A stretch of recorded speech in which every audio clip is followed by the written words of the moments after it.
मैं Sanjeev Kumar education mania से और एक बार फिर सभी का स्वागत करता हूं हमारे चैनल पर। और जैसा कि आपको पता है कि हमारे यहाँ इस चैनल पर 12th की क्लास चल रही थी, उस 12th क्लास से रिलेटेड जो टॉपिक था वो है मैट्रिक्स।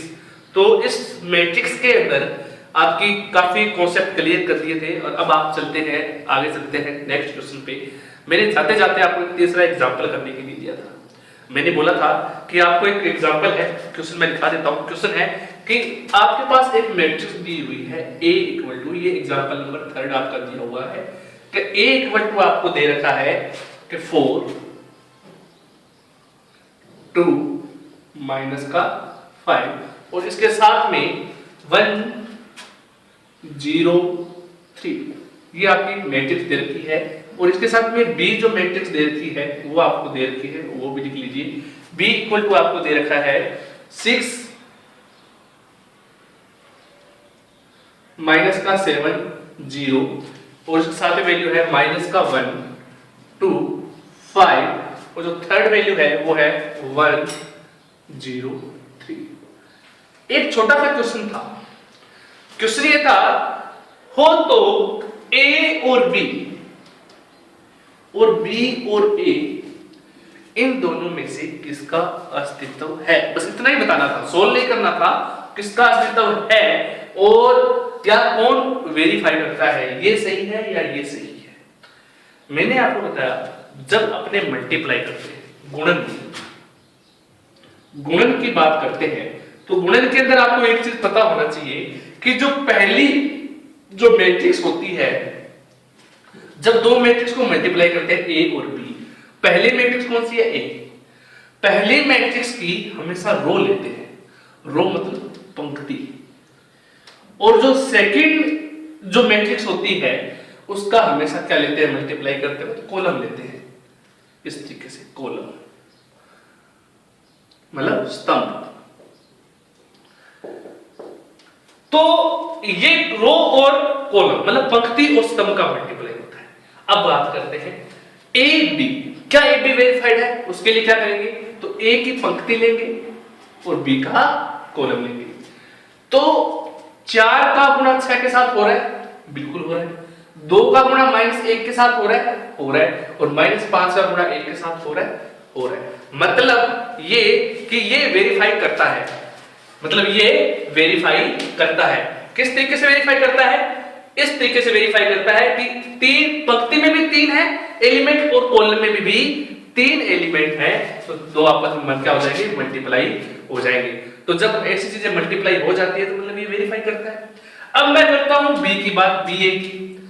अगर मैं बी ए को लेके चलूं, अब मेरे पास पहले क्या आ रहा है, मेरे पास पहले आ रहा है बी।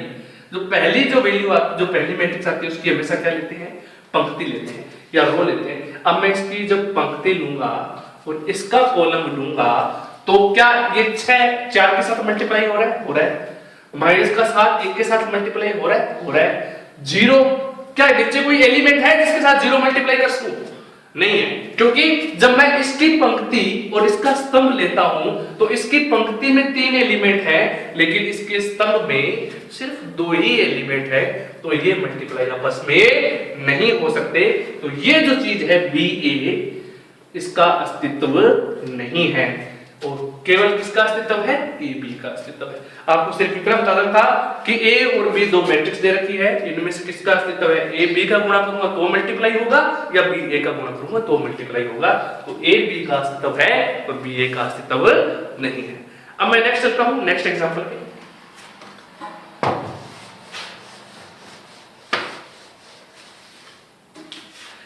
क्वेश्चन नंबर 4 देखिए, एग्जांपल नंबर 4, बढ़िया क्वेश्चन है ये भी। क्या कह रहे हैं देखिए, find the value of x, x की वैल्यू फाइंड करनी है। ये लो जी, इसके लिए उसने मैट्रिक्स दी 1 x 1, इसके बाद इन्होंने मैट्रिक्स दे रखी है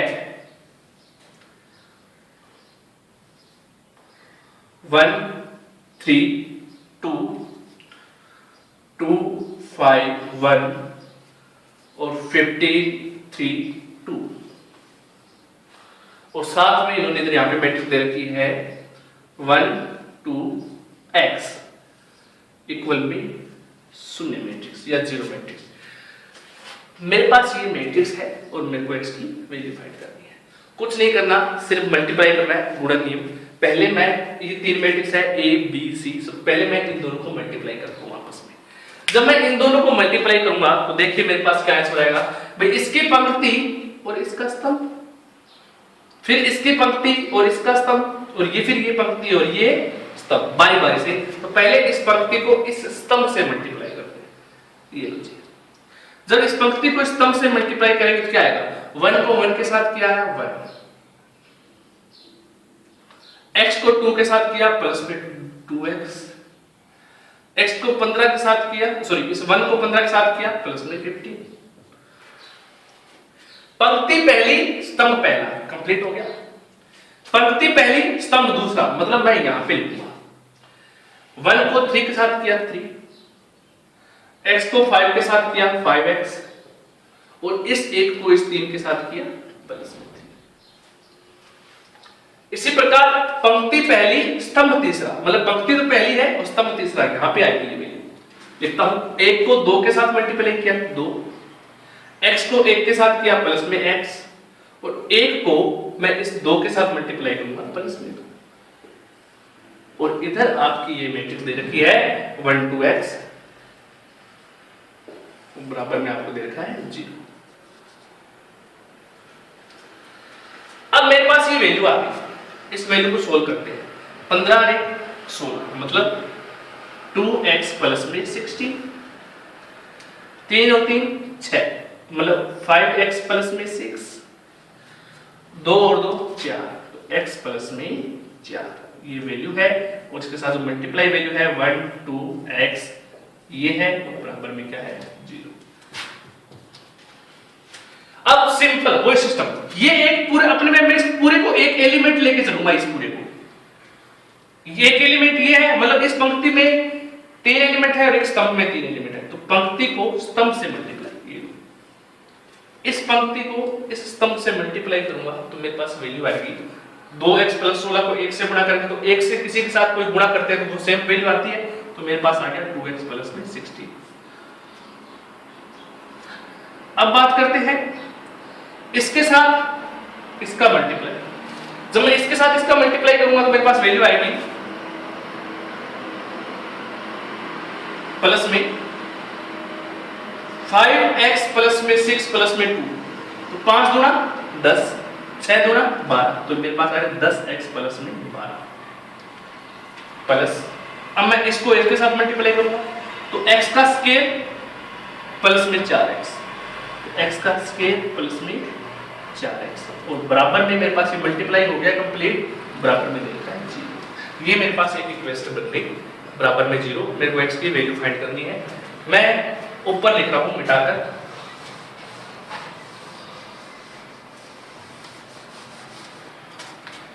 पहले मैं x वाली वैल्यू को जोड़ देता हूं। x वाली वैल्यू को से 2x है, 12 हो गए 4 16 हो गए, एक x स्क्वायर है तो x स्क्वायर पहले लिख दिया, कितने x है 10 और 2 12 4 16, तो 16x प्लस सिंपल वैल्यू कितनी है 16 और 12 28 बराबर में 0। यही वैल्यू तो बनी है। अब मैं इसके टुकड़े करता हूं। टुकड़े करने का तरीका जैसे कि आप 6ठी 7वीं क्लास में 8th क्लास में पढ़ते आए हैं कि मैं इसके टुकड़े करूंगा तो कौन से टुकड़े बनेंगे, x स्क्वायर प्लस में 2x प्लस में 14x प्लस में 28 बराबर में 0। ये छोटी चीज है, आप पढ़ते हैं 8th 9th क्लास में पढ़ते हैं गुणनखंड कैसे करते हैं, गुणनखंड करने का तरीका पता है, मैं फिर भी रिपीट कर देता हूं। मैं इसके ऐसे टुकड़े करूंगा जो इन दोनों के मल्टीप्लाई के बराबर होंगे। तो 28x स्क्वायर है, अब इसके टुकड़े करूंगा तो 14 2 16 और आपस में गुणा करूंगा तो 14 गुणा 28x स्क्वायर बराबर बन रहा है इसका। ये आपको 8th क्लास में 7th क्लास में पढ़ते आए हैं। अब मैं यहाँ पे कॉमन लूंगा x प्लस में 2, यहाँ पे आएगा 14 कॉमन लिया तो x प्लस में 2 बराबर में 0। ये हमारे पास टुकड़े हो गए x प्लस में 2 और x प्लस में 14 इक्वल टू 0। अब मेरे पास x की दो वैल्यू आई, कौन कौन सी वैल्यू आई, अगर मैं इसको लेके चलता हूं, इसको अगर 0 के बराबर रखता हूं तो x बराबर आएगा -2 पहली वैल्यू, और अगर मैं इसको 0 के बराबर रखता हूं तो x बराबर आएगा, ये इधर जाके माइनस का हो जाएगा -14, तो तो x की 2 वैल्यू आई, ये आपकी वैल्यू हो गई। आपको उसने x का मान पूछा था, तो x बराबर या तो -2 होगा या x बराबर क्या होगा, -14। तो ये आपका आंसर हो गया। ये क्वेश्चन था गाइस। अब चलता हूं नेक्स्ट क्वेश्चन पे। ये एग्जांपल है बहुत बढ़िया, आपको घर पे ट्राई करना है इस एग्जांपल को। ये जो क्वेश्चन करवा रहा हूं ना, ये आप घर पे करना, पहले इसको ट्राई करना। ये होमवर्क क्वेश्चन समझ लीजिए आप, मेरा एग्जांपल है, मैं लिख देता हूं, जिसके पास बुक नहीं है वो नोट कर ले एग्जांपल को। और बहुत ही बढ़िया क्वेश्चन है, इस क्वेश्चन को आप करके देखेंगे ताकि आपको करने का बाद मजा भी आए। नेक्स्ट एग्जांपल है, देख लीजिए कि यदि a equal to, if a equal to D रखा है a माइनस का 2i, a माइनस 2i बराबर है किसके, माइनस का 1, माइनस का 2, 3, और फिर आगे दे रखा है 2, 1, माइनस 1, और फिर आगे दे रखा है माइनस का 3, 1, 0 हो। तो अगर ये है तो a ट्रांसफर मतलब at, एक तो ये वैल्यू फाइंड करनी है आपको, क्या होगी। दूसरा इसके साथ क्या है, ये वैल्यू फाइंड करनी है। और अब बात करते हैं ये i क्या है, i आपका जो है वो आपकी यूनिट मैट्रिक्स है। क्या है, यूनिट मैट्रिक्स, मतलब इकाई आव्यूह, इकाई आव्यूह है।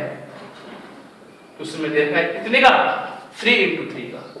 मतलब अगर मैं आपको थोड़ा सा हिंट दे देता हूं, i तो आपकी जो वैल्यू है वो ये है 1 0 0 0 1 0 0 0 1।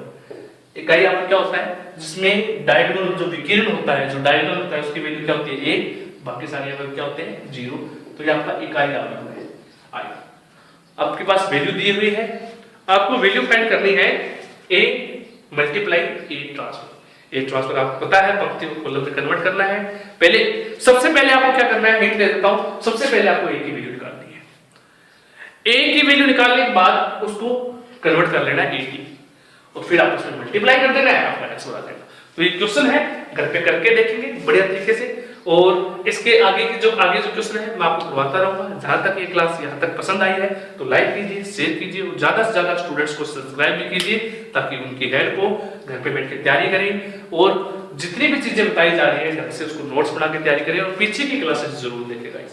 तो थैंक यू सो मच। मिलते हैं नेक्स्ट क्लास में नए वीडियो के साथ और बढ़िया क्वेश्चंस के साथ। तो घर पे तैयारी करें, मेहनत करें। Thank you.